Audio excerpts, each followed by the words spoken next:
Tonight, Oliver Queen finally knows what it's like to be underprivileged because he now has a thyroid issue. Batman and Robin Eternal gives us the reveal that we all saw coming like 14 issues ago. And the writers of Action Comics looked back to the 90s and said, red and blue Superman.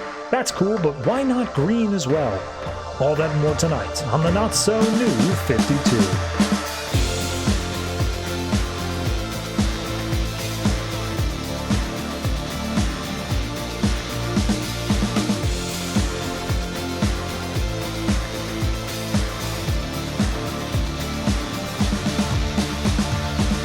Hello everyone and welcome to episode 231 of the Not So New 52. I am your host and it's a shy little week. I don't know what that means. I've got 9 comics. I have 9 comics and I've got about 4 hours of sleep in me. And I am not okay. That being said, it is a lighter week and there was something I wanted to talk about last week that I pushed onto this week, but it's still just as true. It's something I've been feeling for a while now. So let me give you the comics that are coming out this week, just for people who are interested in that kind of thing. I know. How rude of them. We have, in alphabetical order here, Action Comics, Batgirl, Batman Beyond, Detective Comics, Green Arrow, Green Lantern, Midnighter, Swamp Thing, and our weekly series, Batman and Robin Eternal. Big one this week. Don't want to miss that.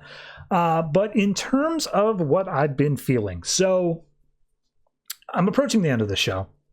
I know you can go "aw," and I can hear you. I can hear you say that.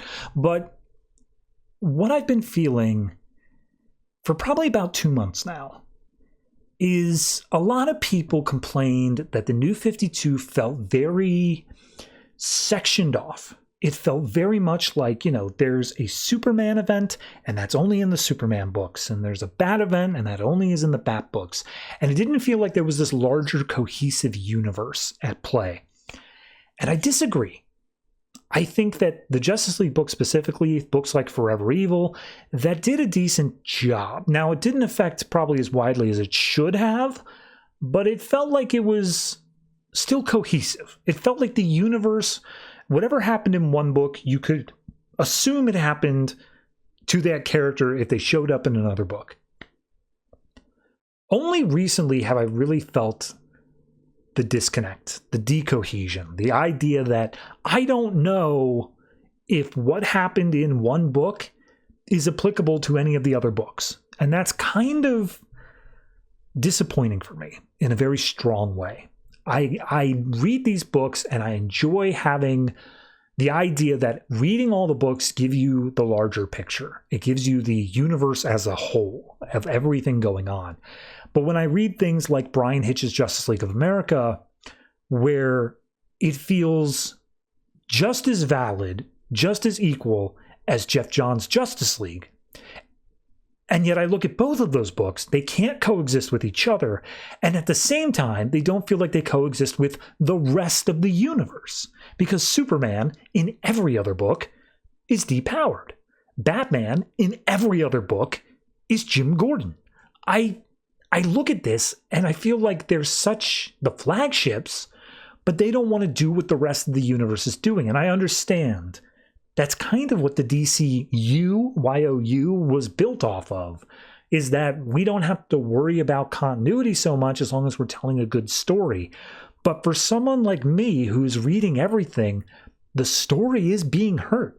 The story is something where I feel it actively detracting as I am continuing through these issues. And it's only getting worse as I read things like Savage Dawn, which feels simultaneously cohesive in that every one of these issues is going up against Vandal Savage and his big master plan, and yet it also feels rudderless. It feels like there is no guiding principle to this. It just feels empty. So, I don't know. Maybe my 4 hours of sleep is just kind of coming off as rambling, but it's only in this back half of really getting up to Rebirth that I am finally seeing these larger criticisms that I was expecting to feel much earlier on. So I'm wondering if maybe people just have a recency bias in terms of, oh yeah, New 52, that's that thing that felt like nothing connected because that's what the DC YOU was.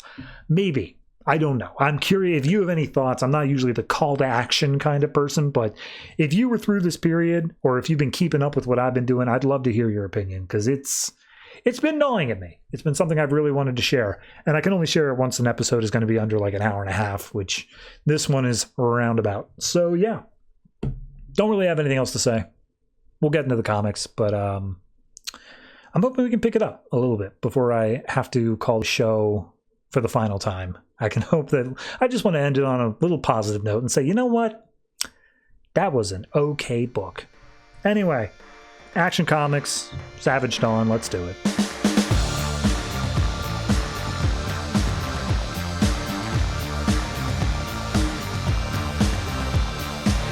Action Comics number 49, written by Greg Pak and Aaron Kuder, art by Aaron Kuder and Ardian Syaf. So next part of Savage Dawn.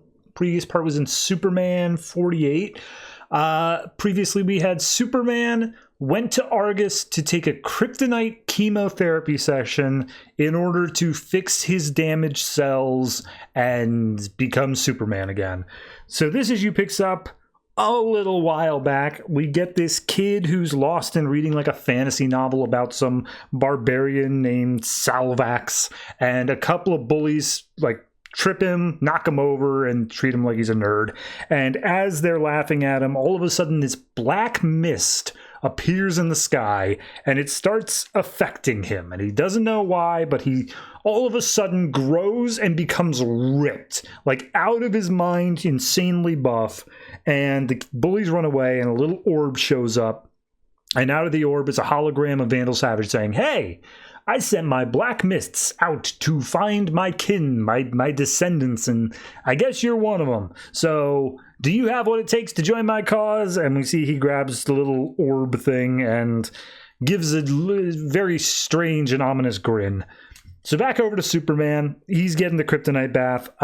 Currently outside, they're fighting the Puzzler bot. Don't worry about it. It just works with Vandal Savage. But Superman is like, okay, my entire body is burning. This all feels awful, but something is happening. And then all of a sudden he explodes out of the chamber and starts actually, honest to God, like flying seemingly. But he doesn't go up high yet. He just like stops dead in front of the puzzler bot. And right now his eyes are like black where the white should be and then green everywhere else.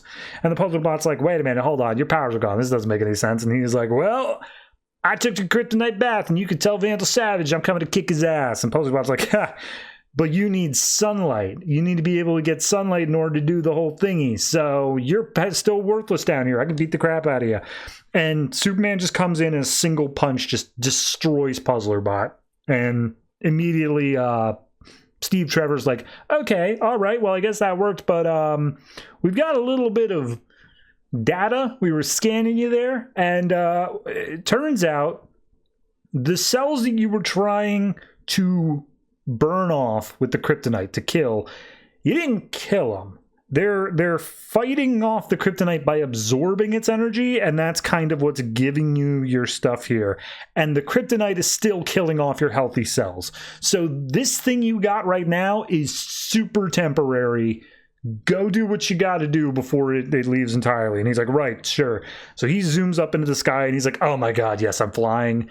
I don't have any suit or anything. I don't do whatever. My body's still on fire, but like I'm flying. That's neat. And we see Wonder Woman catch a sight of him. They embrace. They have a big hug. And Superman's like, I'm back. Oh my God, I'm back. And she's like, yeah, I mean, you're glowing green and like giving off a lot of heat. You sure you're good? Like you shouldn't have done everything that you did. Steve Trevor filled me in, and he's like, you would have done the same thing. And she's like, you stupid hero types. I got to stop dating heroes. And he's like, I mean, yeah, probably. So Superman hears something, but then he realizes, wait a minute, hold on. This isn't my super hearing. I got a different power going on. He's able to hear transmissions and energy waves. So like, you know, he's stealing Cyborg's job, and he picks up something from Vandal Savage's base, and we had a whole cadre, a whole thing of Vandal Savage descendants, like Hoarder Root and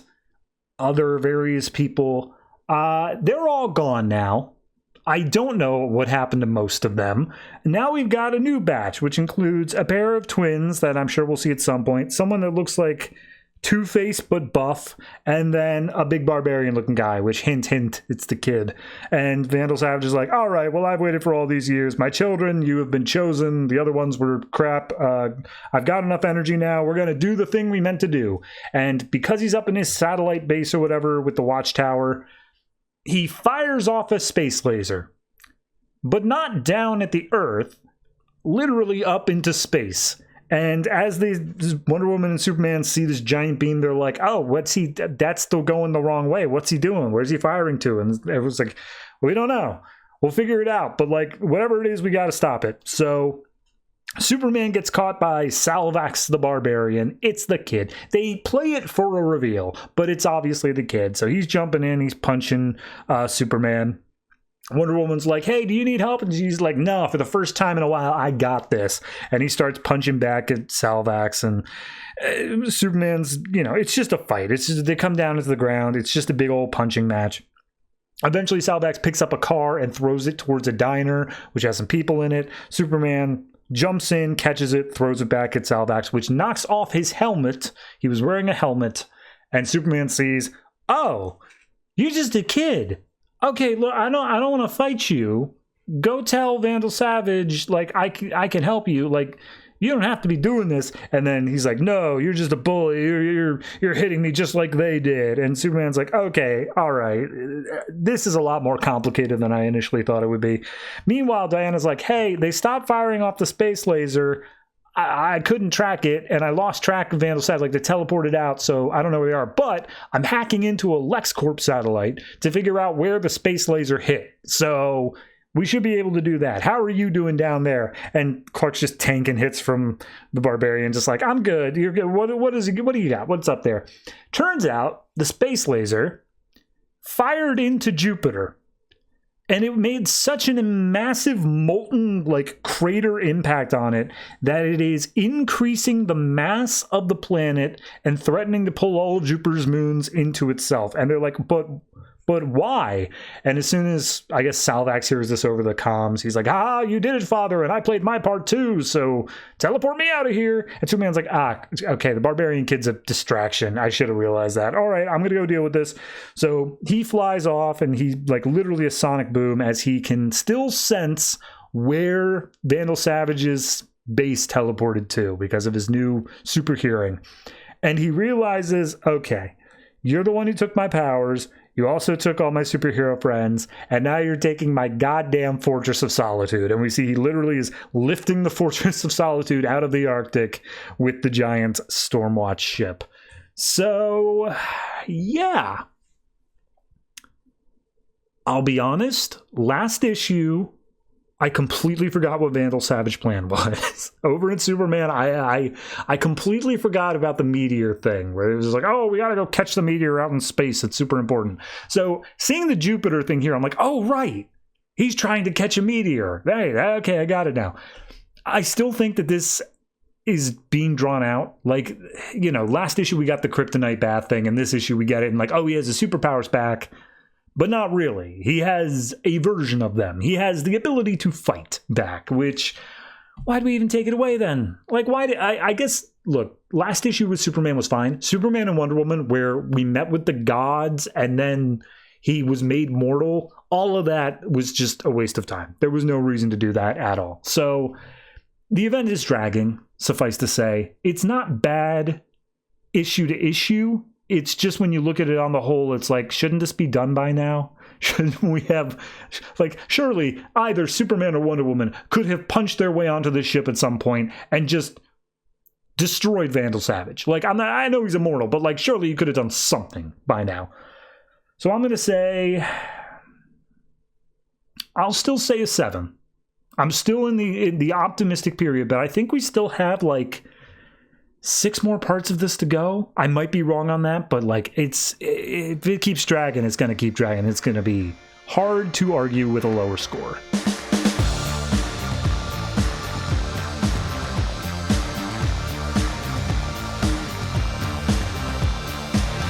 Green Lantern number 49, written by Robert Venditti, art by Martin Coccolo and Billy Tan. So last issue, we had Green Lantern going after Sonar, the terrorist guy who uses bombs fueled by sound energy, who just made this huge threat to the entire world. And, he didn't kill him. He didn't take care of things. He actually kind of made things worse. So we pick up and we show all the major cities around the U.S. like middle of the day are just empty. No one is out. No one is around. No one is making a sound. And we see that the news anchor is like, yeah, okay. Sonar, his camp was destroyed after he made these threats saying that there's bombs in these cities and sound power is enough to cause it to go off. When the camp was destroyed, the U.S. said that wasn't us. We don't know who did it, but regardless, Sonar has made his intentions clear. He said that the United Nations has to hold a special assembly by midnight tonight of his country, whatever that was, Moldova or whatever. It's not actually Moldova. That's an actual country. Medora, there it is. He's like, you have to have a special session in order to recognize our sovereignty or else more death, more whatever. And we see watching this is Sonar with all of his terrorist buddies. And they're like, oh, do you think this will work? And he's like, of course it will work. They're bureaucrats. All they're going to do is talk. So let the debate begin. And we cut over to Hal, who is also watching the report. And they're basically really harping on the fact of like, whoever destroyed that camp is a real goddamn idiot. They made everything worse. Screw that guy. And he loses control over Cronus Gauntlet, and he's in his brother's apartment. He just starts destroying stuff. He unleashes it, like the energy burns holes in the wall and whatnot. And that's where his brother walks in like, what did you do, Hal? And he's like, sorry, I just lost my focus. And he's like, I don't want to hear it. Yeah, I don't have time. I got to get back to the hospital. My son's still in a coma. And they're like, how is he? He's like, still in a coma. And when brother gets back, it's like, hey, how about that idiot who leveled the camp? Like, what country do you think's responsible for that ruined all of our lives? And Hal's like, it was me. I did it. And he's like, you stupid. And when Hal tries to explain, he's like, I was just so angry because of what happened to Howard and like him being in the hospital. And the brother, Jim, is just like, you don't get to use my son as an excuse for you possibly bringing on World War III. Like, no, that's not how this worked. This is your fault, top to bottom, your choice. And he like explodes at him a little bit, and then he like backpedals. He's like, I'm sorry. I know that you had good intentions. And Hal's like, no, I deserve that. I absolutely messed this one up pretty badly here. So at that point, the radio says, hey, the United Nations have been called. They're holding the emergency session just in the nick of time. Like, everything's going to be okay. We're going to do what we can. And Jim's like, yeah, they'll sit down and they'll talk about it. And Hal's like, wait a minute, what did you say? He's like, oh, they're going to talk. That's mostly what the UN does, is they just talk. And Hal's like, remembering the previous conversation from the terrorist camp. And he's like, they said something about talk is cheap. Oh, damn it, it's all a ruse. And he flies off. So we cut to the UN and we see whoever General Assembly president is up there, and he just goes into the speech, and we see every member of the United Nations has a little translator thing on their ear that is real-time translating everything they say.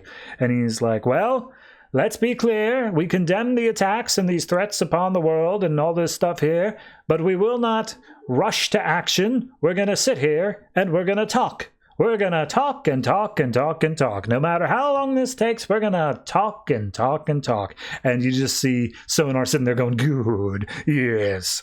So we see some security guards outside the UN. They see Green Lantern zooming in. They're like, what the hell is it? And then boxing glove to the face. And he's like, sorry, guys, I got to get in there. So we see Az again continues to talk. He's like, yes, this attack was awful, and we give thoughts and prayers. So many thoughts and prayers, because that's what we're capable of doing here. Thoughts and prayers. And Hal just busts his way in, breaks down all the security guards, takes away their guns, like does everything he can to move as quickly and as quietly as possible. And we see all the while the little translator things in the ears are like giving off little bubbles that are indicative of Sonar's bomb tech. So eventually he's like, well, we will sit here and we will reach the best outcome for everybody. And then Hal just busts in through a wall and he says, everyone shut up. And the general president's like, what in the hell is it? And he just Hal just puts a little gag over his mouth, but gags over the mouth of everyone else in there, puts his fingers to his lips, and is just like, shut up. So he uses his Green Lantern to ring the gauntlet, there we go, to pull the translators off of everybody's ears. And Sonar's watching this. He's like, son of a bitch. No, he's not supposed to have figured it out. He can't. This is all my planning. I don't like this. So we see that he's starting to pull them all off, and Sonar presses the fail-safe button. He's like, nope, I'm just going to blow them all up now. Medora, let's do it. And so they all start beeping, and Hal's like, everyone get down! And he puts up a construct around it to try to contain the blast, and ultimately, he succeeds. He does manage to stop the blast from killing anybody, and everyone in the UN clapped. And they're all like, hey, you did it! You saved us! Fantastic!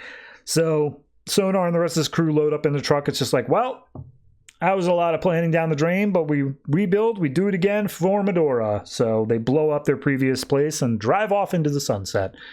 We then cut over to the hospital where a news report is saying, like, yeah, Green Lantern saved the day. It turns out the bombs were in the things. Who knew? We see young little Howard wakes up, and the mom's like, oh, he's alive, that's great, whatever. Hal comes back just then, just being like, yeah, you know, those Jordan boys don't stay down. And then we get our last page little thing hinting next issue, which is Parallax Green Lantern from the Convergence series has finally shown up to Earth, and he's like, all right, Hal Jordan of this planet, I am better than you, and I am the only one who can save Coast City. I'm not going to let you destroy it again. So back down to Earth we go.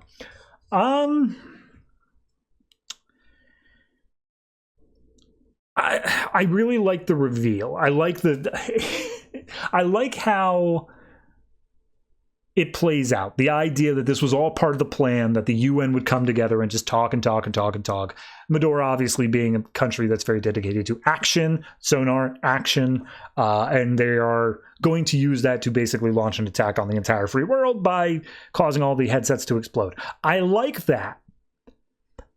I'm trying not to read too deep into the political meaning of talk is cheap, we need men of action, because it's a dangerous philosophy. I get it for comic books because superheroes gotta punch things, but it does feel very no, we just need a strong man to come in and fix everything, and we shouldn't waste our time with pussyfooting around and talking. I'm like, okay, well, little A, little B.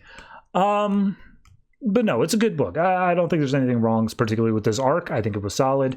I'm curious about the Parallax stuff coming up. Want to see how that works out. So I'm into it. I liked it. Yeah, nothing really bad to say. Art is also very solid. The panels where he comes in and takes off all the translators, everything just being silence and him just putting his fingers to his lips. You get it. If you didn't get it up at that point, you absolutely get it after that. So yeah, I'll say this one is easily I'd say an 8. I think it gets there. It's kind of combined with the last issue in my head. I like the two as a pair, but this one can still stand alone on its own. It's very well done, and I like the reveals. So yeah, 8.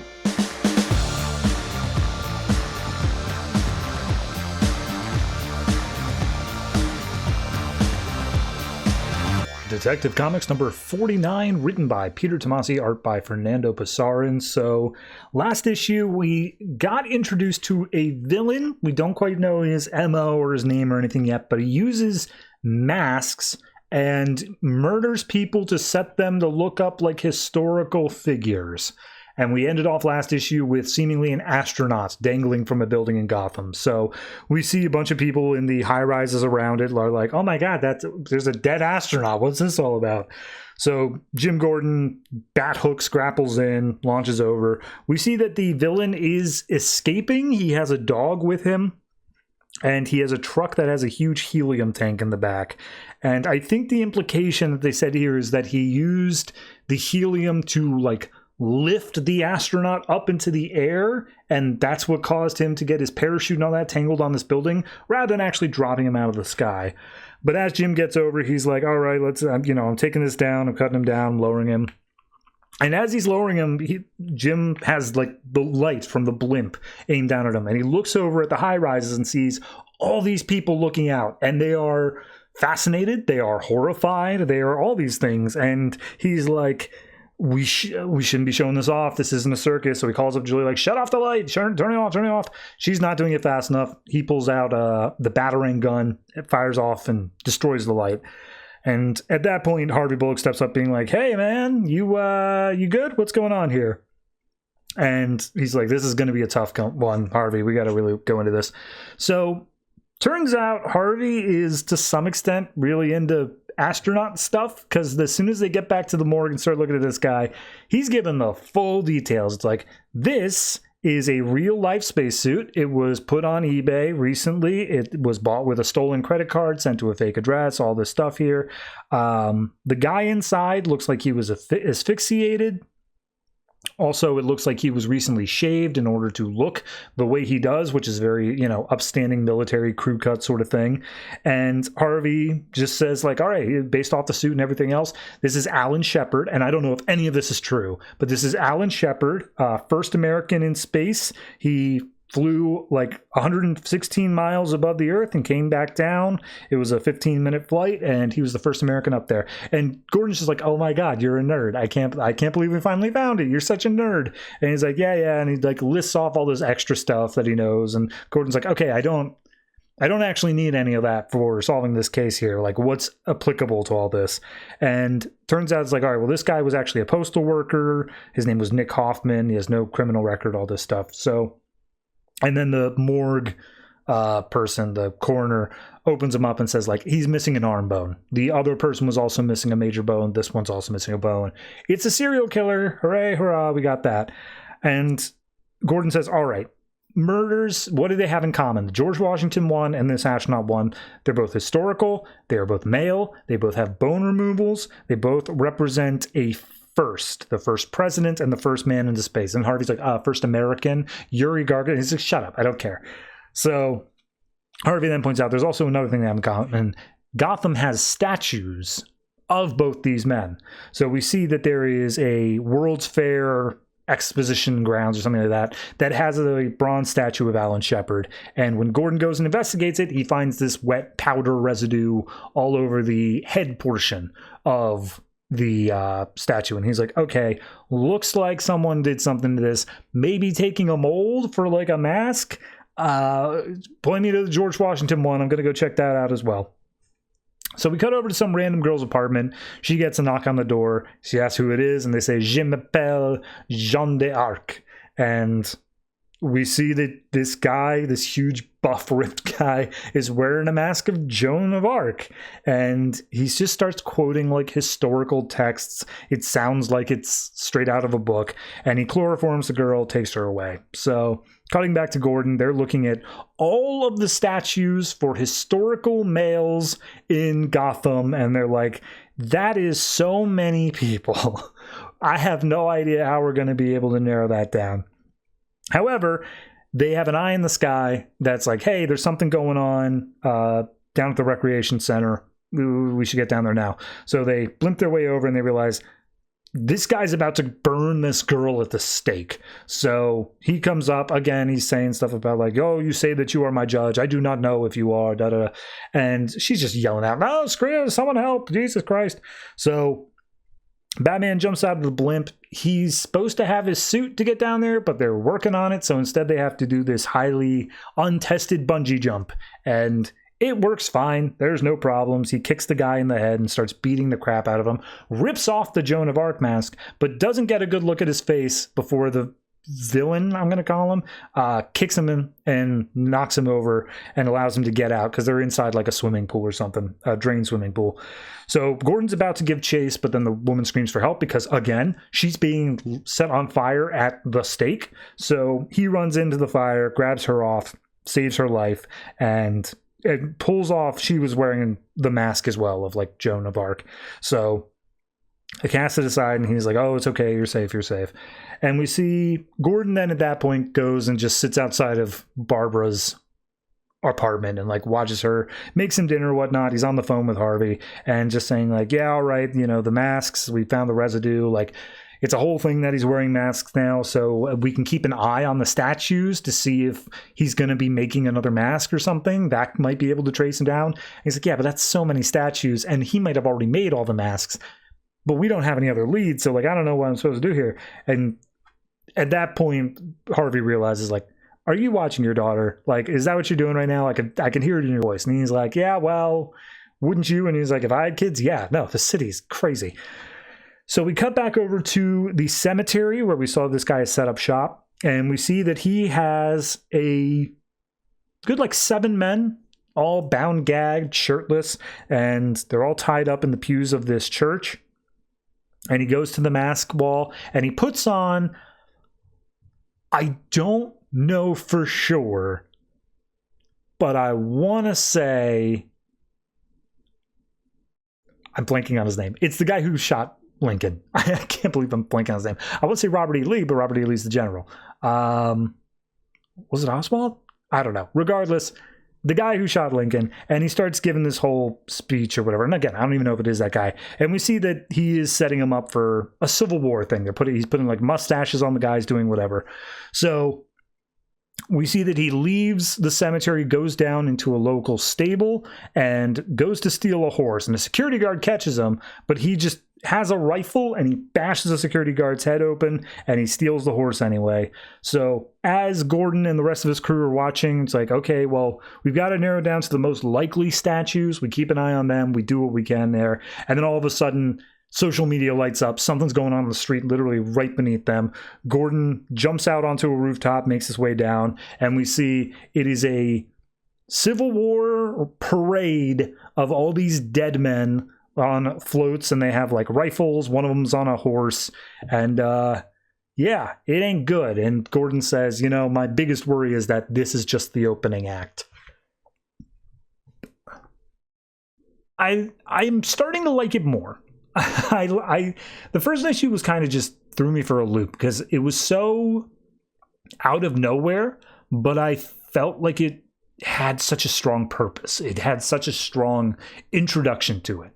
Coming into this one, I don't feel like I have a good grip on what it is, what the mystery is, but I do feel like I'm intrigued. I want to know what this guy's MO is, why he's doing what he's doing, like how exactly he's managing to do all this stuff. My only thing about it is that this feels like the type of arc that is designed to end at a moment's notice. Like, if you would have told me last issue it's ending with this issue, I'd believe you. If you told me it's ending next issue, I'd believe you. If you told me it's ending the issue after that, I'd still believe you. Like, this is absolutely something where it doesn't feel like it's building. It's kind of just growing slowly enough that it can say whatever point it ends at, that's the peak. So I'm interested. It just doesn't feel like a long drawn out epic. It just feels like, no, this is just a serial killer going around. It feels like a 2-part special on like Criminal Minds or something. Like, it doesn't need to feel like the biggest thing of all time. It's just a couple of murders. So yeah, I'm going to say this one is, it's almost at the 8. I think depending on how it ends, I could give it the 8. I'm going to give it a 7.5 for now. It's very good, definitely worth checking out, but I think the ending's really going to seal whether or not I love it or if I just like it.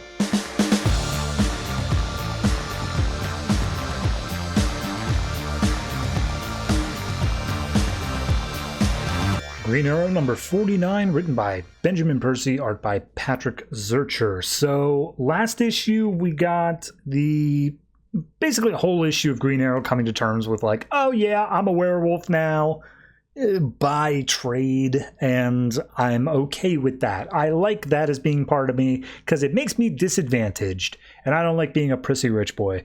So this issue picks up and we kind of get a little bit of payoff to that annual that set up the whole story in the first place. We see that the Patriots, who are the just super racists that hate the werewolf people, are getting out of jail. They are being set free because, they stopped a terrorist attack in the eyes of the court, despite the fact that they were there for just murdering people. And they get up in front of like a little stand and just like, oh, thank you, God loves you all, blah blah blah, we will rid this world of pestilence, whatever.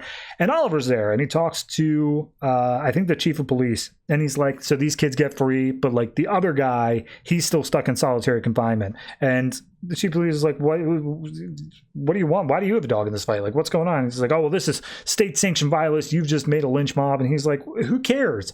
And as Green Arrow walks away, he's like, I care, I have a dog in this fight. So we cut to a restaurant where Oliver's having to do his CEO duties. He's talking to this guy about absorbing some carbon fiber tube, blah, blah, blah. It's supposed to be the next big thing. But Oliver cannot focus. He is absolutely lost in the sauce, and he is staring down this guy across the restaurant who has all these big tattoos of like a kraken across his body. And he's like, that guy, I recognize tattoos, that's Kraken. He's a Korean gangster who took control of Seattle's ports, and he's widely feared, but not today, not going to happen. And we see Kraken gets up to go to the bathroom, and Arrow just immediately stops whatever conversation he had with the other guys, like, excuse me, I need to go. And he goes into the bathroom. And before he even makes it back there, his nails have already grown into like sharp points. His eyes are blood red. He is ready to kill. And he leaps onto Kraken. The other guy that's there holding this meeting is like, so tell us, why do you think this tech is so great? And they're like, oh, well, it's evolutionary. It's transformative. And all this is being said as we see Oliver has sharp pointed teeth, and he starts looking like Sabretooth from X-Men books. So he tackles Kraken through the wall of the restaurant, and he's like, oh my God, my skin feels like it's splitting open, but like, God, it feels so good. So we see Kraken pulls out a gun, tries shooting at Oliver. Oliver does some parkour around it, ends up shooting some random guy. I think it might be the guy who was actually at the meeting. And as Kraken tries to run out the building, Oliver just crashes through a window, stands in front of the escape vehicle that they were getting into, and Kraken's like, just drive through this guy, he's crazy. And Oliver does like a flip, not even a flip over the top. I think he hits his head on the back end, honestly, because as he lands, he gets shot in the leg by an arrow. And he's like, wait a minute, this is one of mine. And it's a trank arrow. And he looks up at the skyline and sees Emiko, and he's like, damn you, Emiko! And he passes out. When he comes back to, we see Emiko strapped him down to a table, and he's like, so, when were you going to tell me that you're a warg? When was that going to happen? And he's like, let me out of here. I'll do something. She's like, you're not going to do anything. I've got this Lucanex here. It's your medicine. You're going to take it, and you're going to be back to Oliver. And he's like, you don't understand. I feel great. I feel powerful. Blah, blah, blah. And Emiko's like, look, if a guy loses an arm, he recognizes that he loses an arm. But if a guy loses his self, he doesn't know that, because there's no self left to recognize that. You're gone, Ollie. We got to bring you back. So she injects the Lucanex into him. And then we cut over to the Patriots, which we show their headquarters is inside of some church outreach center or whatever. And they've got all these posters on the wall of like what they plan to do and blah, blah, blah. But one of their things is their donors. And their donors are like John and Fred Coke, Chicken Phil restaurants. And it's wearing it on its sleeve, A+. So basically they're saying like, look, we got like $1 million. The thing is, there have been no rumors of wargs ever since we had our attack. There's no boogeyman out there for us to attack anymore. And the one guy's locked up in solitary confinement. And there's like, oh, what? So, and they're also saying, oh yeah, and people are starting to like protect the wargs. They're trying to say like, hey, these are people too, we need to treat them like they're sick. And there's like, sick? No, they're monsters, they're awful, they need to be put down. And it's like, right, exactly, so here's the plan. And we see that using some connections or whatever, they know that the leader of the wargs, Dolph Merrick, he is allowed 1 hour outside of solitary cell every day at 9 p.m.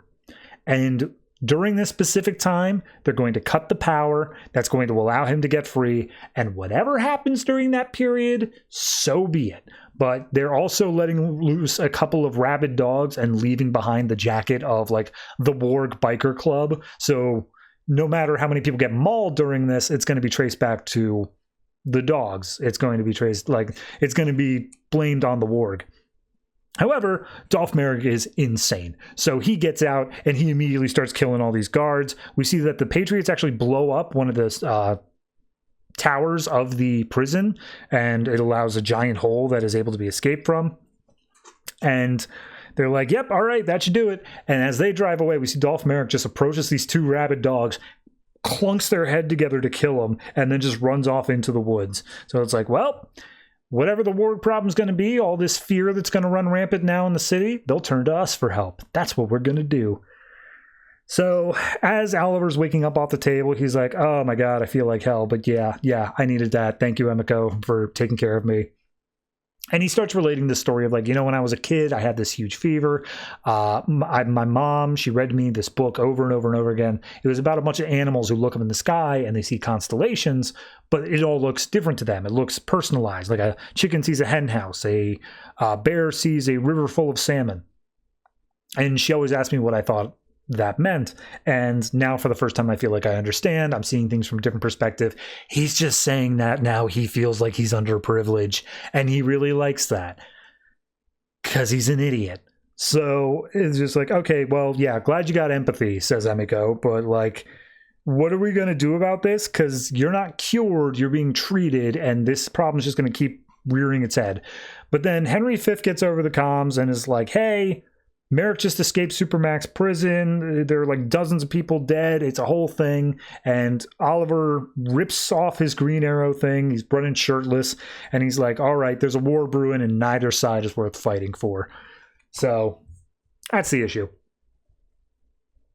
So what do I specifically mean by he's an idiot? That's the thing. I like the concept that Oliver Queen has lived in the lap of luxury. He's never really known how to struggle in any real way.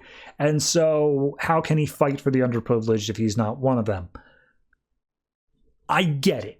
I get where you're coming from. You want to put him in a minority group and force him to have to deal with that. My problem comes with the fact that nobody knows he's in that minority group. That's not something that his public persona has. He's just a rich billionaire who's gone off the grid. I understand that personally he can feel like he's part of this group and he can feel like he is part of something like not accepted by the world as a whole, but he himself still is. So I don't feel like the point is fully made. It's the sort of thing of like, okay, even Dark Knight Rises. When Bruce Wayne loses all of his money, he gets to keep the mansion. And Catwoman makes the line of, even the rich don't go poor like the rest of us, or something to that effect. Like, it's the same thing where I get the story you're going for, but you haven't committed enough yet to make me feel like you're making the right point. And maybe that's intentional. Maybe we'll get to the end of this and Oliver's like, oh, I can't possibly know what it's like to be in their shoes. I have to just go as best I can. Like, fine, good, do that. But as it stands now, it feels like they're making the earnest point that he's like, no, I know what it feels like to be prejudiced against as a rich white man. It's like, all right, well, sure. Beyond that, I mean, I like the pacing of the issue. The Patriots are very well done villains in that I hate them, and kudos that you're able to do that. And it does feel like there's a good three-way fight thing going on, where obviously the wargs are not inherently evil as a concept, but this one guy is definitely evil. So you've got these things of, bad apples and all this other stuff. It's going to be interesting to see how this one morally plays out, of where they think the line should be drawn. I'm going to say 7.5. Could have probably gone up to an 8 if I wasn't so dead set on that. Like, no, you're not part of the disenfranchised yet. You're still just Oliver Queen. Come back in a few issues when you lose all your money.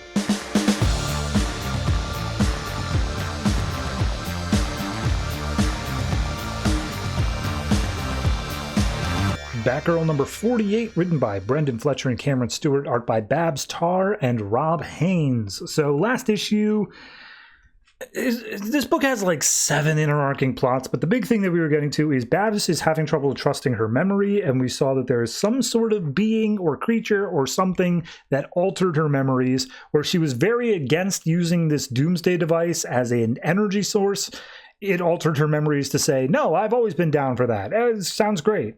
So we open up this issue with her having a rooftop picnic with Luke Fox as they're both in costume, and her saying like, yes, I signed a year-long lease on this firehouse so we can use it for that energy project, which I'm totally for. And Batwing's like, you literally told me last issue you were super duper against that. She's like, what? No, I've always loved this. That's a great plan. So at that point, she gets a call from Frankie saying that there's some trouble. There's a robbery going on elsewhere. And she's like, well, I'm here with Batwing, so we'll just swoop in and take care of it. No problem. When they arrive, it turns out that it is the digital video game villains co-op, which we saw apparently in the Batgirl sneak peek during Convergence. Sure, I vaguely remember them, but the thing is they bust in and we see that they use holograms or whatever, hard light constructs. They've got digital dinosaurs. They put a whole digital wrestling gimmick on of just like, haha, you'll never beat us in our luchador program or whatever. And Luke and her just immediately zap it, take it out, and then tackle the co-op brothers and wrap them up. And they're like, well, why'd you do this? This was a lot for a whole bunch of just small theft. And they're like, we needed some money so we can get our revenge on you, Batgirl. And she's like, what are you talking? I've never seen you guys before in your life. And Frankie chimes in like, no, you fought them in the Convergence sneak peek. That was 8 pages. People paid money for that. And she's like, I don't remember any of this. Dear God, what's happening to me? So she goes over to Fox Tech. Frankie's there. They run scans on her brain. And Frankie's like, yep. Your brain got hacked. And she's like, what do you mean my brain got hacked? I was like, it got hacked. They did something in here. They tampered with it. And she throws out some theories. She's like, look, we dealt with an AI that was separate. It was on the Hook servers, but like maybe it was like also downloaded into your brain and it was put into like, you have a neural implant for your paralysis. Maybe that has something to do with it. But whatever, we'll just figure it out. So as they arrive back at the apartment, they hear a struggle inside. She busts in, finds the new roommate, Greg, is being absolutely destroyed by Black Canary, who's like, oh, hey, I'm just cleaning up the trash. She's like, no, he's cool. He's a childhood friend, it's all that. And she's like, no. This guy was going through your personal documents. I'm talking bank statements. I'm talking your social security card. Like, this guy's bad news. And I caught him in the act. And Greg's just like, wait, I could explain, please. And he says, like, look, I'm living here because I'm part of a startup. Like, that's the thing. The startup is that I can use these documents or whatever to construct a timeline, like a AI guided timeline or something that will help find missing people. And I heard about Babs's memory thing. I was hoping I could use this to give her back her missing time, help reconstruct the last few months. And Black Canary's like, all right, I don't believe you, but you can prove it because I've got a missing person of my own over in my book. And it says, this issue not yet released, but it will be soon. So they go over to wherever he set up his stuff. And it's like, I've got all this set up here. And turns out Black Canary's looking for her mom, which is a part of that story, but it's no good. Like, she's off the grid or she's dead. And Black Canary's like, yeah, I don't know, one or the other. So Batgirl's like, okay, now what about me? Supposedly I made a call to the police department at 10:41 p.m. Where was I at that point? And it's like, well, according to this timeline of all known things, you were at 25 Martin Avenue. And she's like, oh, that's Luke Fox's place. And he's like, well, you were there all night. And Black Canary's like, I'm going to need the deets on that. And she's like, but I don't remember being there.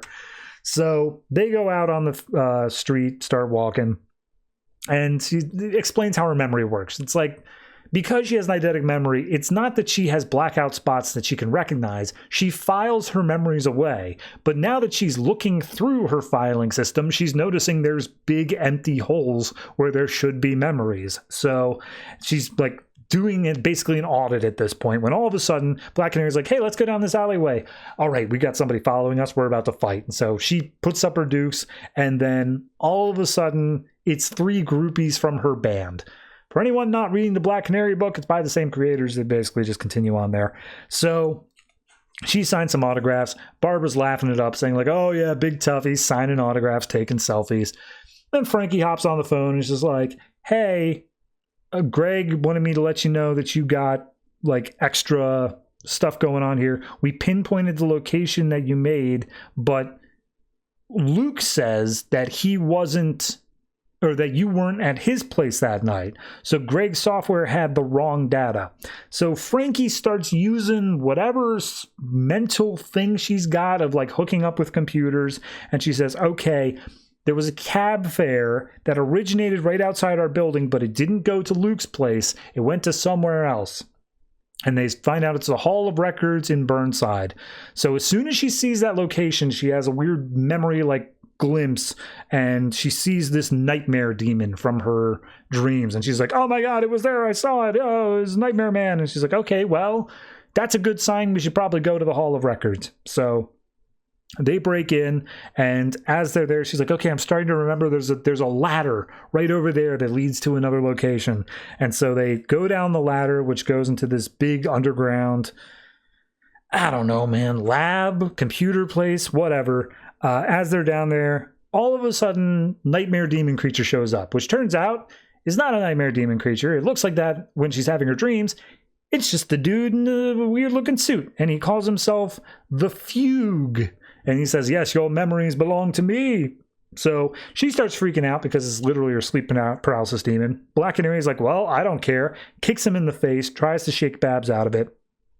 Eventually, he manages to shove Black Canary aside and is just like, yes, that's right, Babs. I've been inside your mind. I know your name. I know about Luke. I know about Dick, Kadir, Alicia, and oh yeah, Bruce, who's actually... And then that's where Black Canary throws another punch. But Fugue goes over to Babs, puts his hand on her head, and it's like, I can change memories on the fly. Check this out.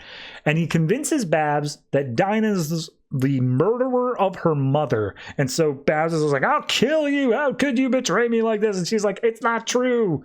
Look through other memories. I'm sure you'll realize that's not possibly true. And she's like, oh, yeah, right. Sorry. Jeez, this is so confusing.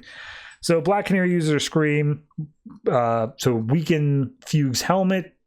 Batgirl punches it open, and turns out it's Greg. Maybe. Because as soon as Barbara sees this, she's like, oh my God, Greg, I thought we were friends. But Black Canary says, Batgirl, he's not. And then she gets interrupted. So maybe he's saying like, this isn't Greg.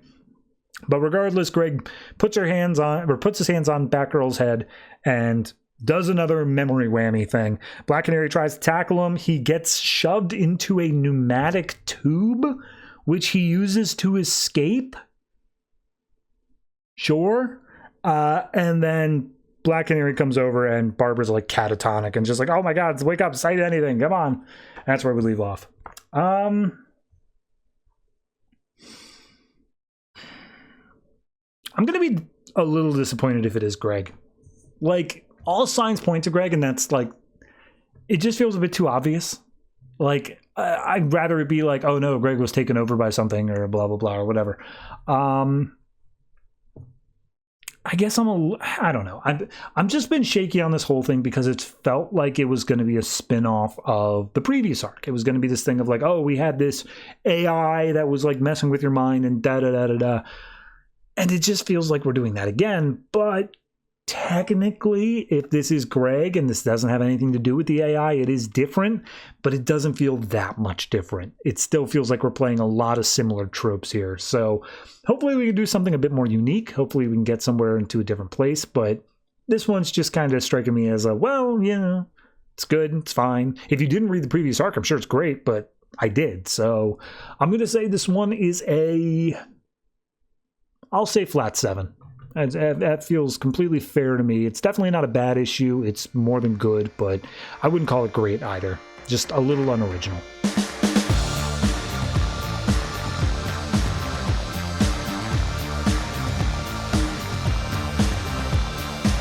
Midnighter number 9, written by Steve Orlando, art by Aiko and Hugh Petrus. So last issue we had Midnighter agreeing / somewhat forced to work with Spiral in order to get the MacGuffin called the Perdition Pistol back from the Suicide Squad, or more specifically Amanda Waller. So we skip a little bit of the intermission of just like, how do we set this up? Do whatever, blah, blah, blah. He's on the mission, or at least he's about to get ready to leave.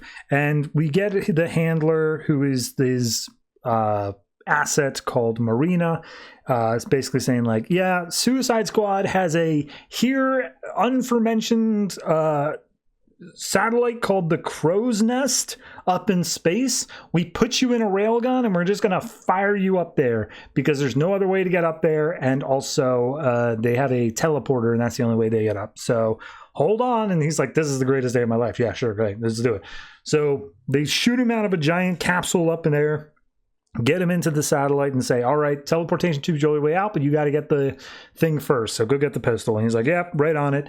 And we see that his only weapon that he's brought with him is a crowbar. So as he's made his way into the station, Waller's immediately alerted and just like, all right, well, who are you? Why are you in my station with a crowbar? And we see a new unfamiliar face walks up and he asks Waller, like, hey, what is that? Who is that? And she's like, well, don't you already know? And he's like, that's only if I ask the question. She's like, that is either your replacement or the next notch in your bedpost, if you get my drift here. And he's like, all right, well, what does it do? And he's like, well, let's find out.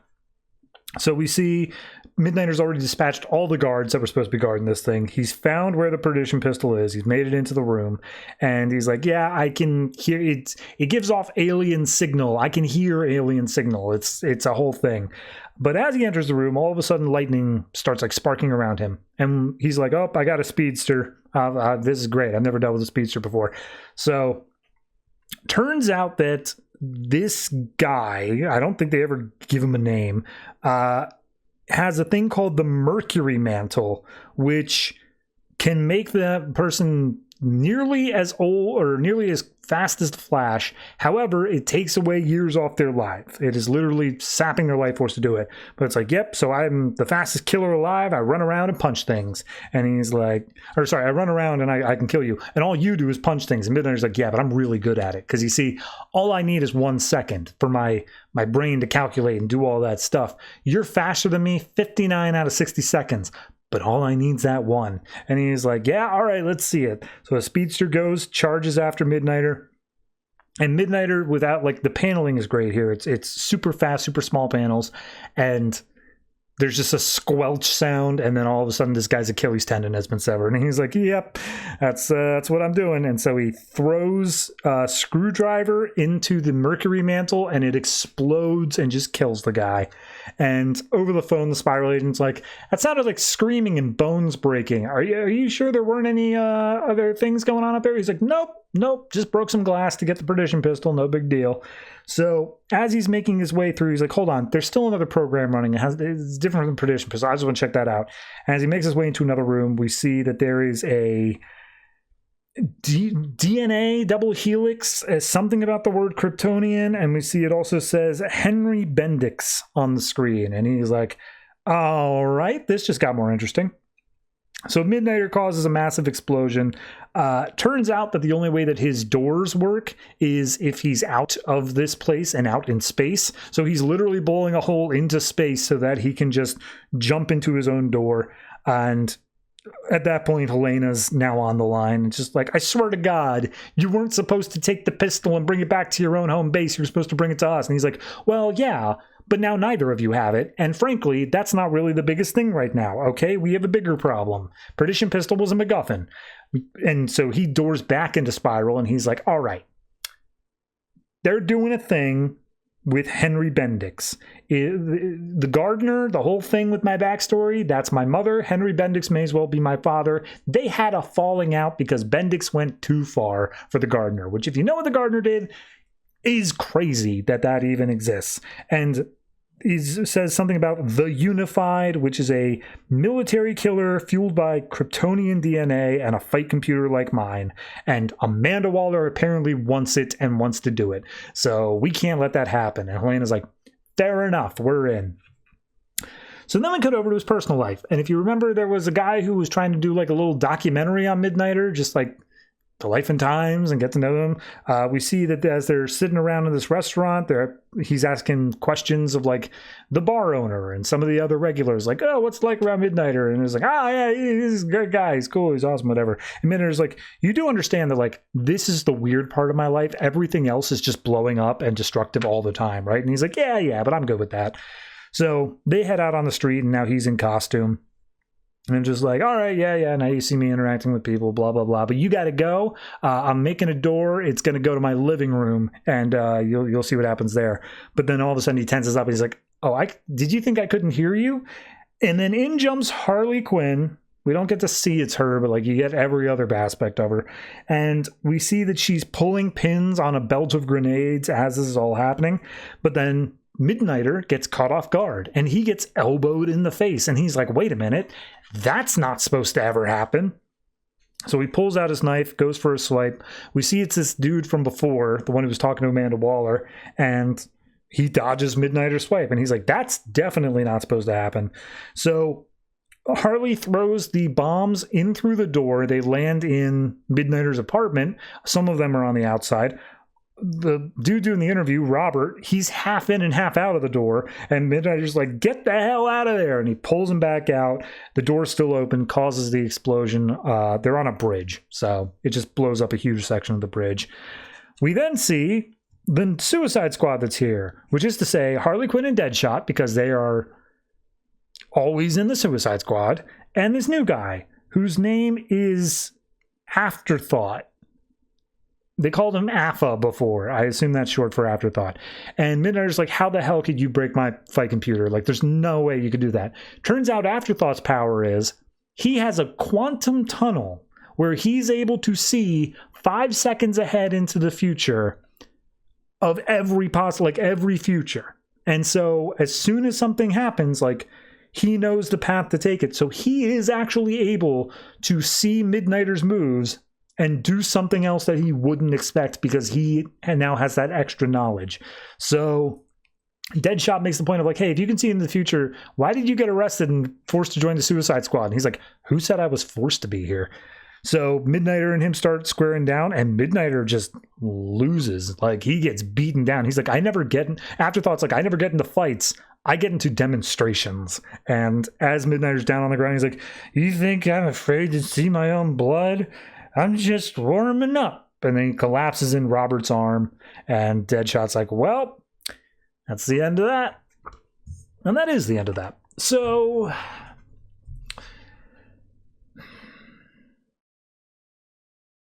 I appreciate it.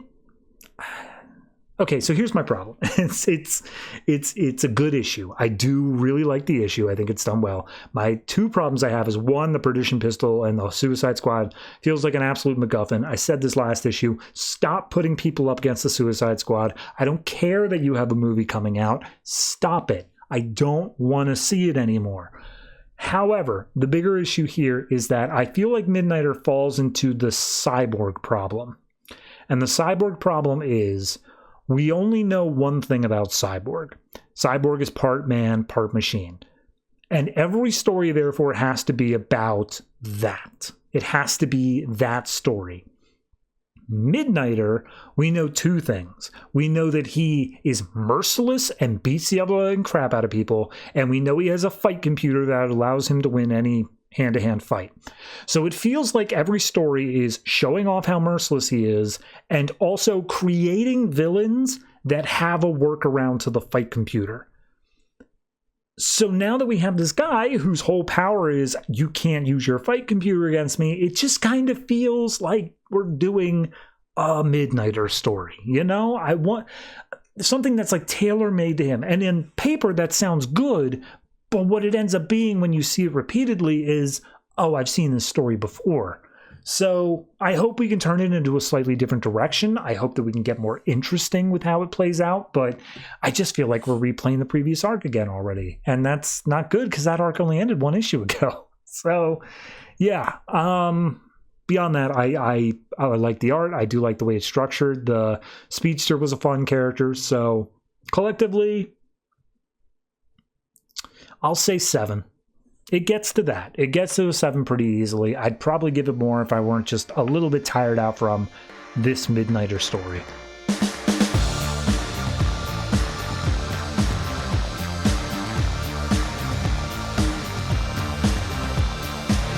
Batman Beyond number 9, written by Dan Jurgens, art by Bernard Chang. So last issue, we had Matt heading to Metropolis, being stalked by some weird half-animal people things. And we had people trying to get into Gotham because the rest of the world is so utterly dead that Gotham is a shining haven. So we open up this issue with Tim. He's in the Batwing and he's like, hey, Barbara, I'm leaving Gotham. I got to go to Metropolis. I think Matt's headed there. Just like, why would Matt head to Metropolis? That place is a dump. It's like, well, security pulled this footage and like, well, yeah, that's him. All right, fair enough. Well, be careful. We've heard rumors of monsters out there. It's a whole big thing. So he flies his way over and says, like, look, make sure you take care of those refugees trying to get in. It's important that we care for everybody we can, because if Gotham's really the last shining city, God help us all. And as we cut outside to the other side of Gotham's wall, we see that Mayor Fox is like, look, refugees, we're helping you as best we can here. We're giving you food, we're giving you medicine, we're doing whatever. And it's just like, that wasn't nearly enough medicine, and the food was spoiled. Let us in. We can't keep us out here. We're people too. And they're saying like, yeah, well, we're going through those gates. You can't stop us. And one of the guards like butts them with the back of a rifle. And that's where Micron and Barbara step in, and they're like, hey, let's talk. Let's situate. Let's see what we can do here. We're gonna find a solution that everyone's good with here.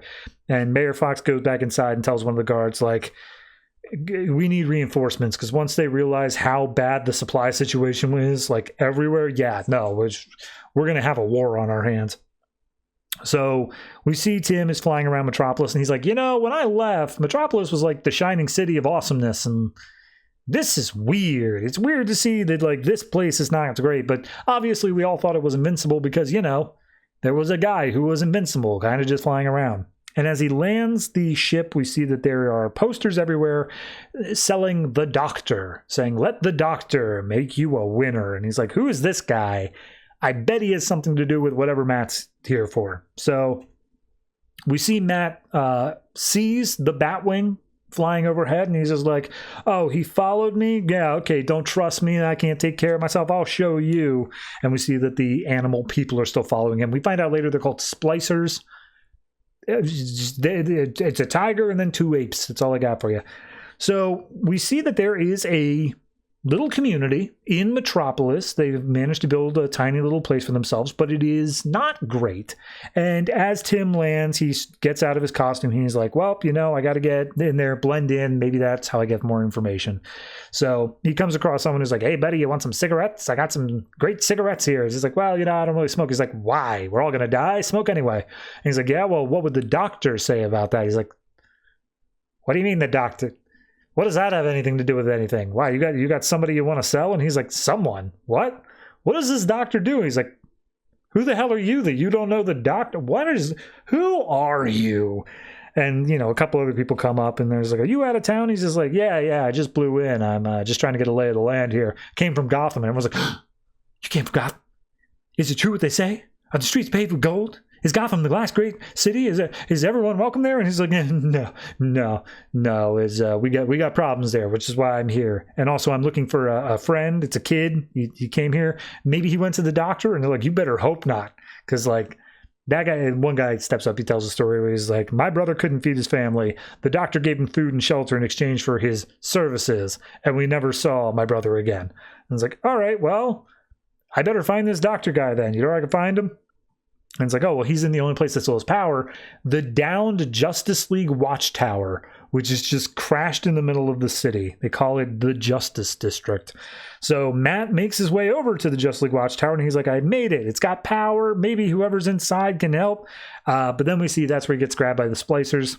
And they're just like, hey, don't worry, guy. We're buddies. We're friends. Let's just take some of your stuff because, friends share with each other. Am I right? And they take out the Green Lantern cybernetic arm that we saw before, and they're like, this is weird, but it looks familiar. And that's where Tim comes in, grabs Matt out of their arms, and says, like, Matt, get the hell out of here. I'll deal with these guys. So he sets him up on a rooftop, but Out of Matt's pocket comes the Green Lantern ring, and it immediately starts flying away into the Justice League Watchtower. So Matt's like, I gotta check on that. That's the whole reason I came here. Yeah, good luck with your fight. So he goes, he tries to deal with that. We see Tim just has to fight against big ape guy, slightly smaller ape woman, and tiger guy. So big ape guy, he just headbutts. He's down for the count for a minute. Ape woman, he opens up her mouth and shoves in an expandable batarang, which pierces through the top of her jaw and the bottom of her jaw. It's horrific. We then cut over to Tiger Guy, who he knocks him back. Like, it's just, they continue fighting. So we go over to Matt as he's going through the halls of the Down Watchtower. And he's like, look, someone's got to be calling you if you're moving like this, right? Where are you going? And as he makes his way back in the room, he goes, shway. And we see that inside of cryogenic tubes is the entire Justice League Beyond, which I can't remember the names of all the members, but there's a Green Lantern there, Barda's there. I think it's Warhawk, who, if I remember the animated continuity right, is John Stewart and Hawkgirl's son, and then Superman. Superman also somehow is there. So Justice League is alive. And then finally we see they somehow did manage to knock out Terry during the fight. The Splicers bring Terry to the opening of the Watchtower, like the actual main entrance, and the Doctor steps out and he's like, oh, well, you know, I wanted that boy, but how nice of you to bring my old friend Batman to splice. And one of them says, we knew you'd like it, Dr. Cuvier, but he looks like Sinestro. He's got like the black eyes and the yellow pupils like Sinestro. I don't know if this is supposed to be Sinestro. So I guess we'll get an answer to that at some point. Beyond that, I think it's good. I like some of the stuff they're playing with in the larger mythology sense, because for anyone who's aware of like old DC lore, you have Kamandi, which is the last boy on Earth. It's kind of just a Planet of the Apes ripoff, but the whole thing is that there's a bunch of talking animals. There's a bunch of people who, it's tigers and like gorillas and whatever else. And I like how, because Batman Beyond is set in the future and it is technically after what theoretically is the Great Disaster, which is Brother Eye attacking, you have this start of this race. You have the beginning of this. And I feel like Dan Jurgens is having fun playing with the lore and doing that sort of stuff, of working this in and trying to build a cohesive, here's how we get here in this timeline. And of course, Bernard Chang's art is fantastic. It gets a 10, no matter what I rate the final book. He always gets a 10 because he commented on a video once complaining about the score I gave a book. So yeah. What do I think about this one? I think it's good. I think, obviously having the Justice League Beyond show up, it feels like we're moving into more of what this book wants to be rather than what it was forced to be to begin with. So I'm down for it. I'm going to say 7.5. I'm enjoying it. I'm looking forward to it. Art is always a 10, if not an 11. And yeah, we'll see what happens with the Justice League Beyond and how the hell they managed to pull off that Superman wasn't killed, despite the fact that we definitely, absolutely knew that he was killed in this timeline.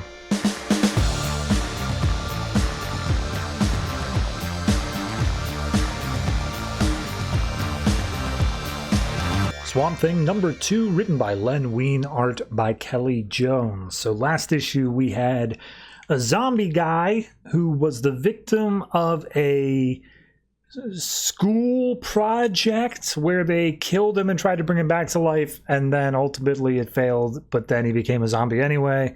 He just ripped Swamp Thing in half as Swamp Thing was trying to like help him and like put him down for good. So Swamp Thing is apparently out for a while, and then all of a sudden he jolts awake and he's like, oh geez, okay, well, I'm in half my body, there's the other half. Usually I would just make another body and do that, but I'm kind of in a rush, so I gotta do this a quick and dirty way. And he crawls himself over to his other half of his body and like re-merges it back together.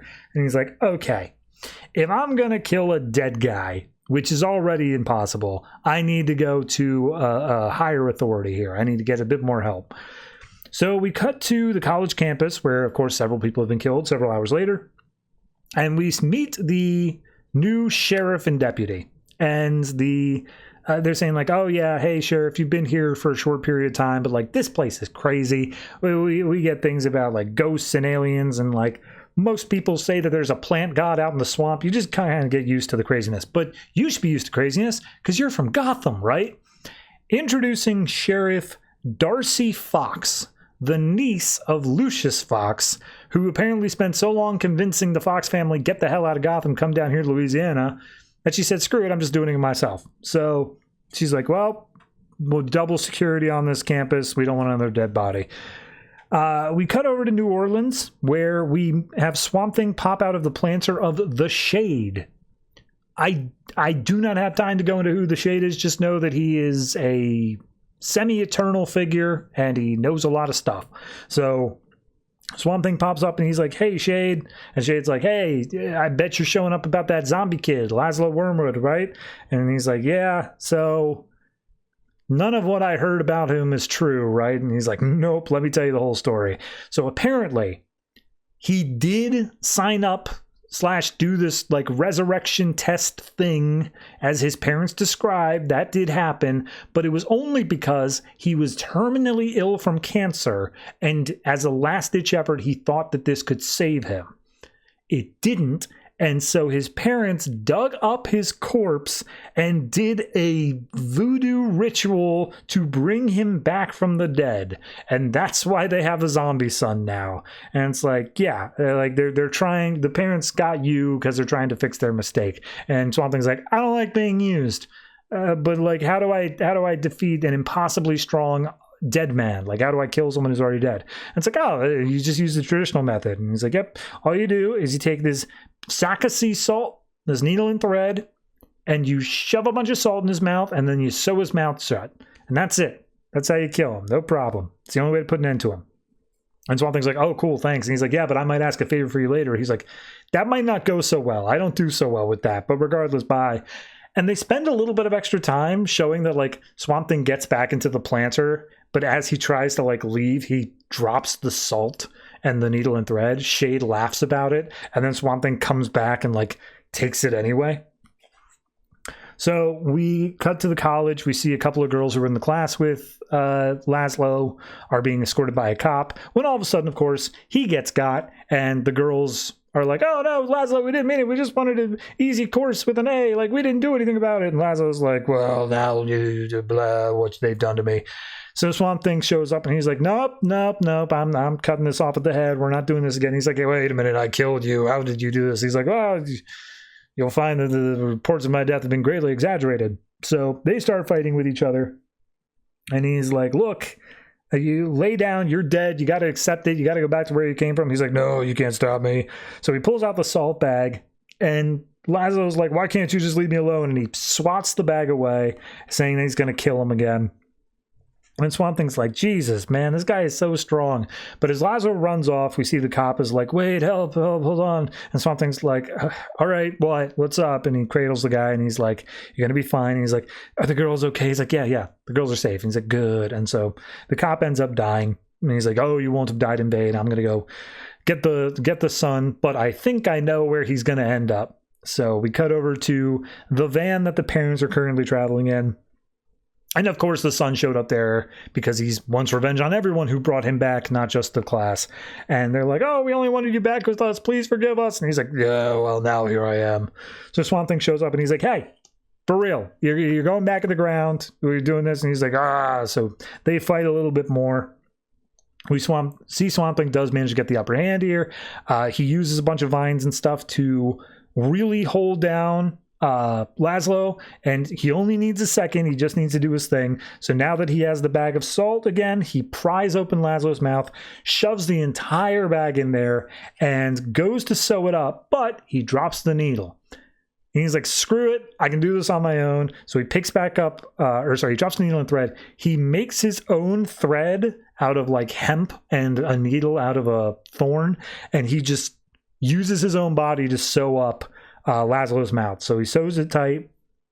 At that point, Laszlo breaks out of the roots. He starts shambling towards his parents, but it's too late, and he ends up re-dying again just a few inches in front of them.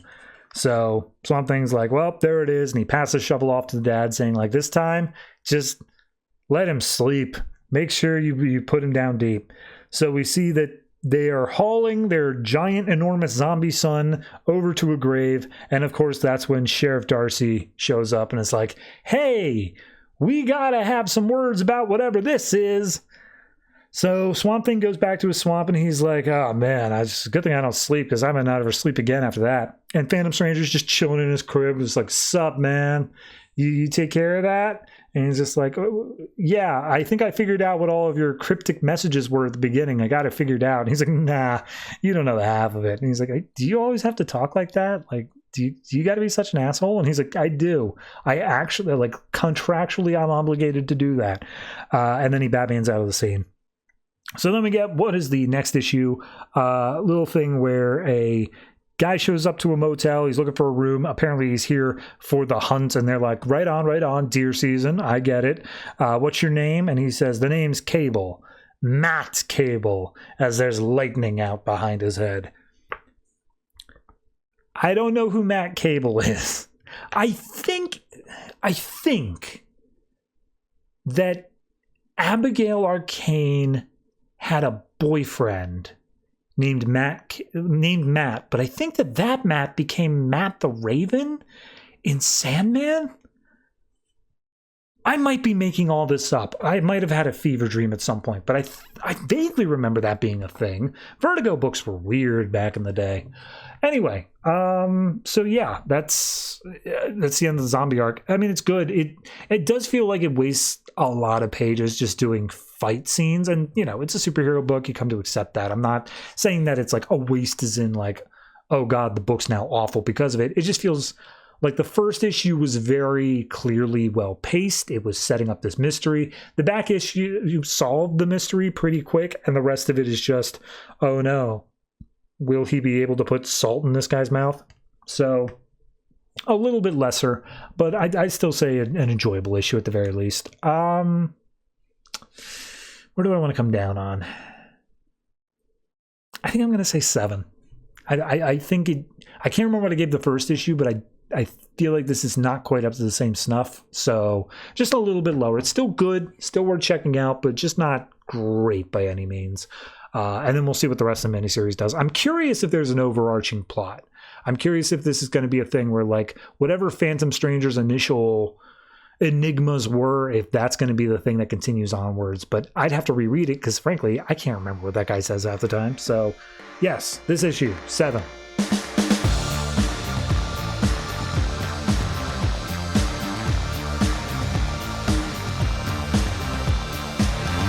Batman and Robin Eternal number 18, written by Snyder, Tynion, and Brisson, art by Scot, Eaton. So, last issue, the whole crew reassembled. We're all at Spiral HQ, and Harper Row went off to talk to Orphan, and Orphan's like, oh, have I got a reveal for you next issue?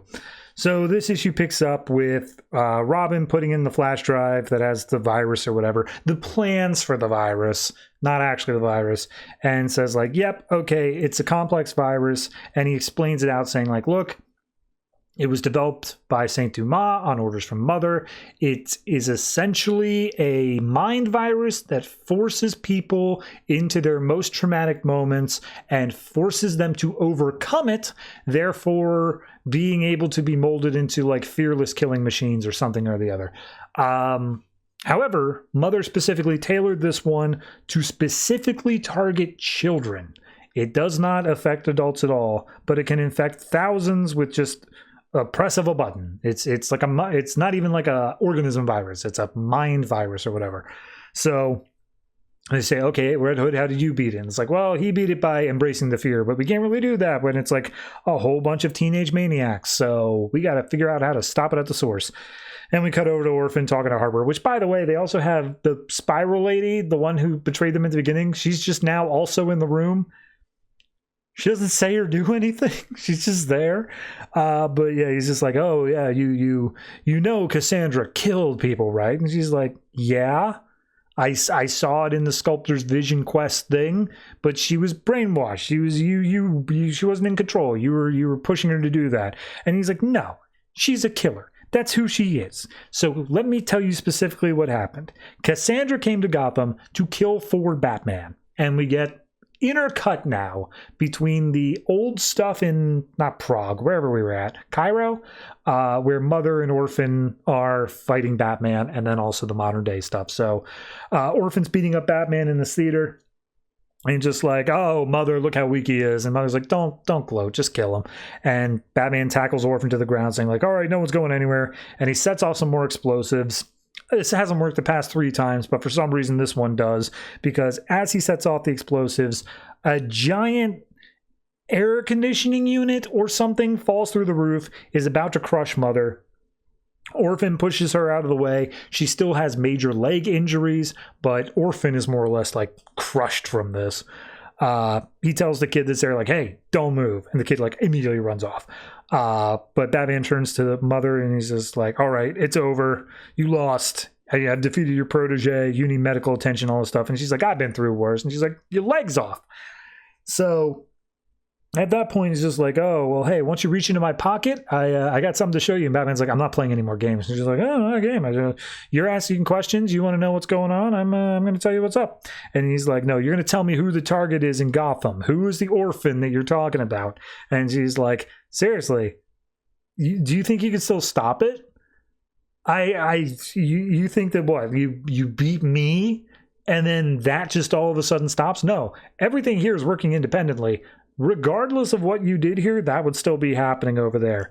So take the thing out of my pocket and point it at the big screen up there. And he does. It turns out it's a digital hologram live streaming projector thing. And we cut to a random ass couple that are the guy is taking copper out of the walls of this Wayne building that's being built. And the woman's just like, oh, I got a bad feeling about this. I don't want to be here.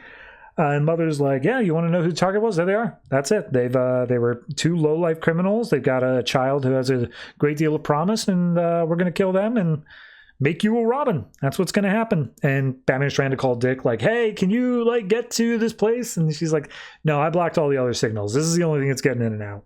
So then we cut back to Orphan, who's like, yeah, no, Sculptor didn't tell you who Cassandra killed, who she went there specifically for. Yeah, no, Mother sent her to kill the people who were parents to the hand-picked Robin, the one that was absolutely going to be the next heir to fight by Batman's side.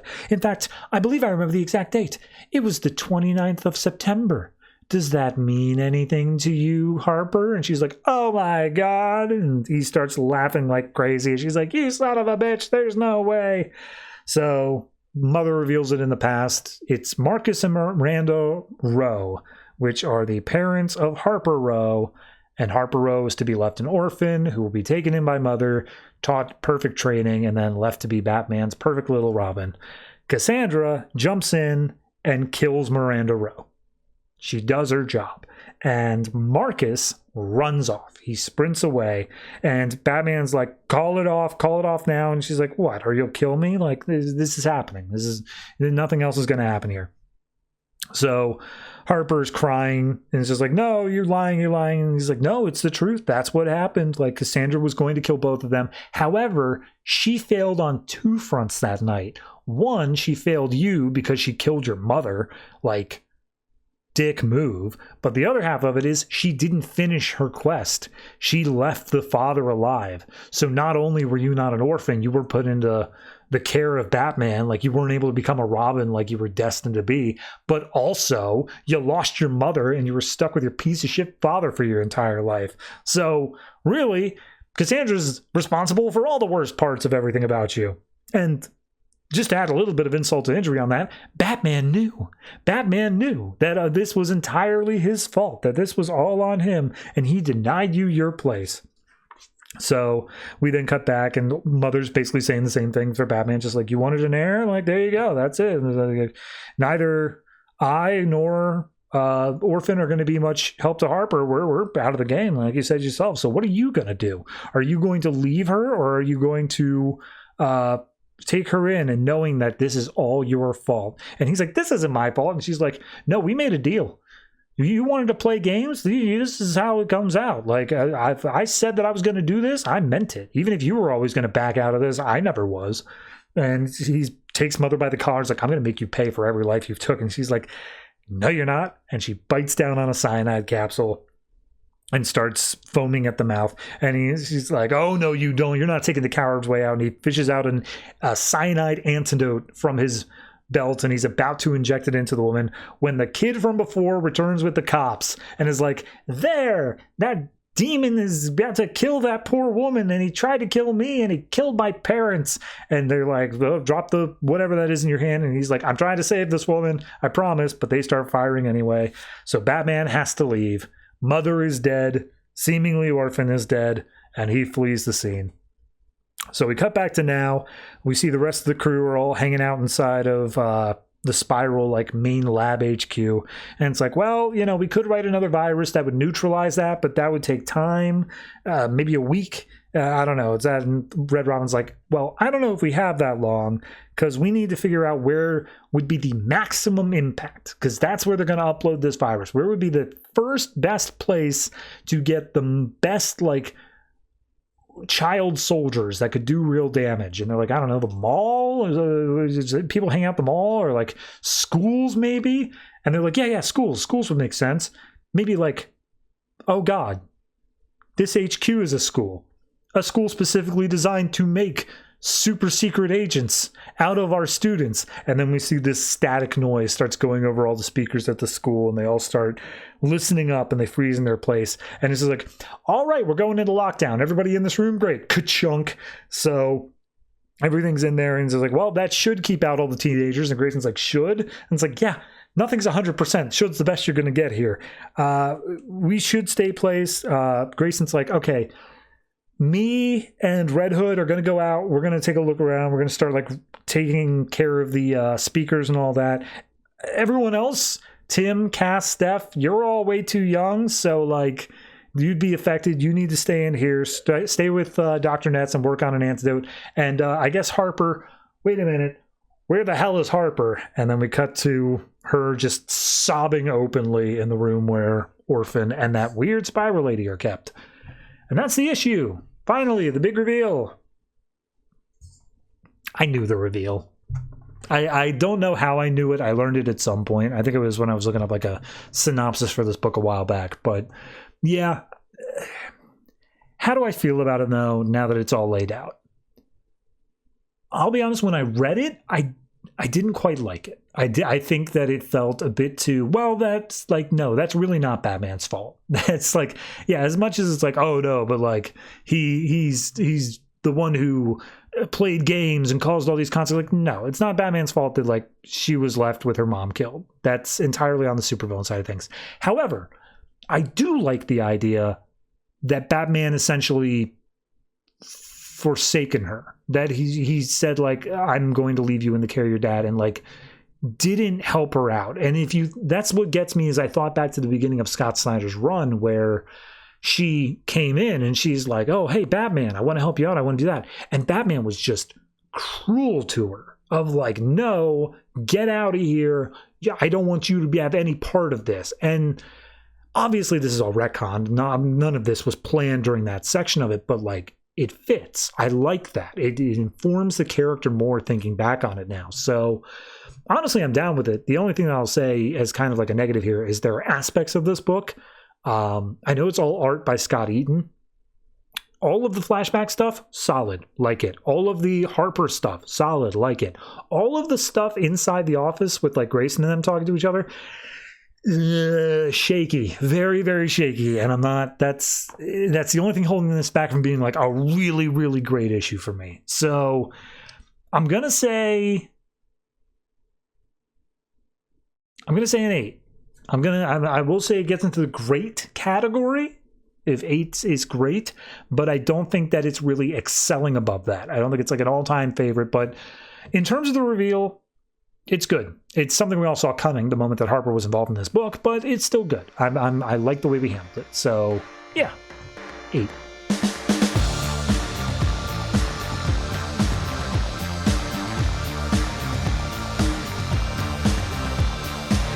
And that's it. That is all the comics that came out from DC Comics this February 3rd, 2016. And next week, God, DC just cannot give me a break, can they? They're incapable of it. They say, oh, yeah, no, here's 9 comics. Go ahead, kick up your feet, take off the lows, whatever, you're good. Oh, by the way, next week is 15 comics, and one of them is Harley's Little Black Book, so enjoy that. Anyway, yeah, that's what's coming up next week. So let me just give you the full rundown on that, and then you can click off the video and not hear the super cool, awesome things that I say after that, pretending that you haven't already clicked off this video. We have, in alphabetical order, Batman, Batman/Superman, Black Canary, Catwoman, Constantine the Hellblazer, Earth 2 Society, Flash, Gotham Academy, Green Lantern Corps, Edge of Oblivion, Harley's Little Black Book, New Suicide Squad, Red Hood Arsenal, Starfire, Telos, and our Batman and Robin Eternal Weekly. Boy, I love being able to read off that little section there of Harley's Little Black Book, Red Hood Arsenal, Starfire, and Telos. Now, Starfire, I feel like, is the odd man out there. That one is actually decent, but like, all you just need is the pepper in Teen Titans, and I'm just gonna kill myself. Anyway, that is all coming out next week. But if you have any thoughts on any of the comics that came out this week, that week, any week at all, go ahead and put them down in the comment section beneath this video. I'd love to read your comments. I really, really would. I don't want to sound like pathetic here, but we have gotten an uptick in comments on the YouTube channel as a whole. It's been great. I love interacting with it, but none of them are on my videos. Like, I love, yeah, great, everyone. I love building up the community. I'm over here, though, guys. If at any point you want to talk to, no? All right. Just know it's always me. Like, in the rare instance it isn't me, it's still me. Anyway, did I mention at the beginning of this episode I have 4 hours of sleep? It's showing because, dear God, I don't know how to end this. Reddit, Patreon, a Discord. All of those things exist, and they're all places in which you can share your thoughts on things as well if you don't want to use the comment section of this video. But like, use the comment section. I'm just gonna beg, do it, please. I love you. So yeah, that's gonna do it for me. Thank you very much for watching, listening, however you consume this podcast. Be sure to give it a positive interaction, whatever it is that looks like, and always try to remember, if it ain't broke, don't fix it.